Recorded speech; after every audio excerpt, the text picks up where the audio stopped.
Mule bank account scams जो आजकल बहुत फैले हुए हैं, एक्चुअली क्या स्कैम है, कैसे ये काम करता है और इसके क्या इम्पैक्ट होते हैं? कोविड के बाद से कुछ ज़्यादा बेरोजगारी हो गई है, वर्क फ्रॉम होम का कल्चर हो गया है, तो एम्प्लॉय बहुत कम हो गए हैं ऑफिसेज में। गाजियाबाद में रहने वाले रवि नाम के लड़के के पास एक मैसेज आता है कि रवि, आपका अकाउंट काफ़ी दिनों से इनएक्टिव है, क्या आप घर बैठे पैसा कमाना चाहते हैं? आपको कुछ नहीं करना, आपको हर महीने 10,000 रुपये मिलेंगे। रवि काफ़ी दिनों से बेरोजगार था, घर में बैठा था, अपने रिश्तेदारों की बातें सह रहा था कि कुछ नहीं करते कुछ नहीं करते। तो रवि ने बोला हाँ, तो रवि ने जवाब दिया इंस्टाग्राम में कि हाँ मैं कमाना चाहता हूँ। तो सामने से आंसर आया कि आपको अपना बैंक अकाउंट, एटीएम और मुझे नेट बैंकिंग देनी पड़ेगी, उसके बिहाफ में आपको 10,000 रुपये महीने मिलेंगे। तो रवि ने बोला ठीक है, वैसे भी मेरे बैंक में अकाउंट में तो पैसे है ही नहीं जो मेरा निकलने का भी डर हो। तो रवि को एडवांस में 10,000 रुपये दे दिए जाते हैं। रवि उसके बिहाफ में अपना एटीएम, नेट बैंकिंग के पासवर्ड सामने वाले को दे देते। फिर क्या होता है, कुछ दिनों बाद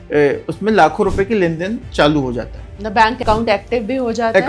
अकाउंट तो एक्टिव था, उसमें पैसे ही नहीं थे, उसमें लाखों रुपए की लेन देन चालू हो जाता है। रोज उसमें कई लाख रुपए आते हैं, कई लाख रुपए जाते हैं।